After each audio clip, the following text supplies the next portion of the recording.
ইফতারি আইটেমে আমরা অনেকেই ভাজা পোড়া খেতে চাই না বা অনেকে পছন্দ করি না। আজকে আমি এমন একটা ডেজার্ট রেসিপি দেখাবো যেটা খেলে পেট তো ঠান্ডা হবেই, সারাদিনের ক্লান্তি চলে যাবে, শরীরটা অনেক সুস্থ থাকবে। এখানে আমি চিড়া নিয়েছি 1 কাপ। এখন ভালোভাবে ধুয়ে পানি দিয়ে ভিজিয়ে রেখে দিব। চিড়াটা 2 থেকে 3 বার ধুয়ে নিব যতক্ষণ না সাদা পানি বের হয়। এখানে নিয়েছি একটা পাকা পেঁপে। পেঁপেটা এখন কেটে নিব।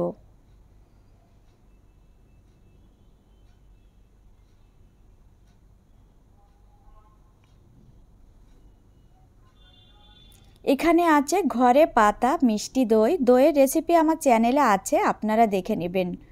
যে কোনো পাত্রে, প্লাস্টিকের পাত্রে, আরএফএলের পাত্রে, মাটির পাত্রে, যেখানে বসান না কেন দইটা এরকম একদম পারফেক্টলি জমে যাবে।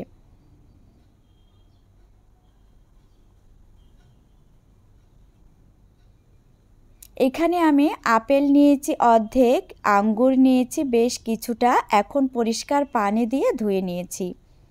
ওখানে পাকা পেঁপের অর্ধেকটা নিয়েছি, নিয়ে এখন একটা ছুরির সাহায্যে কিউব করে কেটে নিচ্ছি। আপেলটাও একটু কিউব করে কেটে নেব। ফ্রুটস আইটেমটা আপনারা আপনাদের পছন্দ মতো দিয়ে দিবেন। যে কোনো ফ্রুটস আইটেম এখানে দিয়ে দিলে হবে। আমি আমার পছন্দের ফ্রুটসগুলো এখানে দিয়ে দিচ্ছি।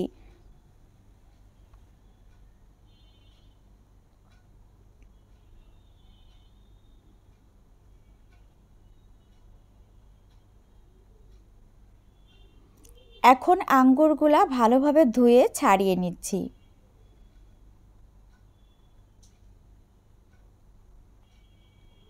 চিড়াটা আমি 10-15 মিনিটের মতো ভিজিয়ে রেখে দিয়েছিলাম। চিড়াটা কিন্তু এমনি অল্প একটু ভিজিয়ে রাখলে ভালোভাবে ভিজে যায়। এখানে আমি 2টা গ্লাস নিয়েছি, ভিজিয়ে রাখা চিড়া এখানে দিয়ে দিচ্ছি। আপনারা যে কোনো পাত্রে, বলে বা বাটিতে, যে কোনো পাত্রে আপনারা ডেকোরেশন করে দিতে পারেন। এখন এখানে দিয়ে দিচ্ছি আগে থেকে ঘন করে জাল করে রাখা লিকুইড মিল্ক। মিল্কটা কিন্তু সর আছে, দেখেই বুঝতে পারছেন। এভাবে ঘন করে জাল করে দিলে খেতে অনেক টেস্টি হবে। তারপরে দই দিয়েছি আনার, পাকা পেঁপে, আঙ্গুর, আপেল, এখন দিয়ে দিচ্ছি কালো আঙ্গুর। দিয়ে এখন একটা চামচের সাহায্যে উপকরণগুলো ভালোভাবে মিশিয়ে নিব। দিয়ে দিচ্ছি বিট লবণ। এই বিট লবণটা ঘরে তৈরি, সম্পূর্ণ কেমিক্যাল মুক্ত, ছোট বড় সবাই কিন্তু খেতে পারবে।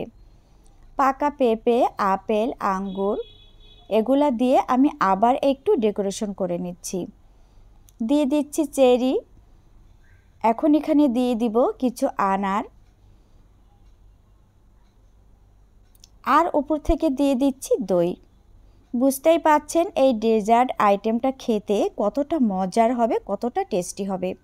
তো আজ এ পর্যন্ত, সবাই ভালো থাকবেন।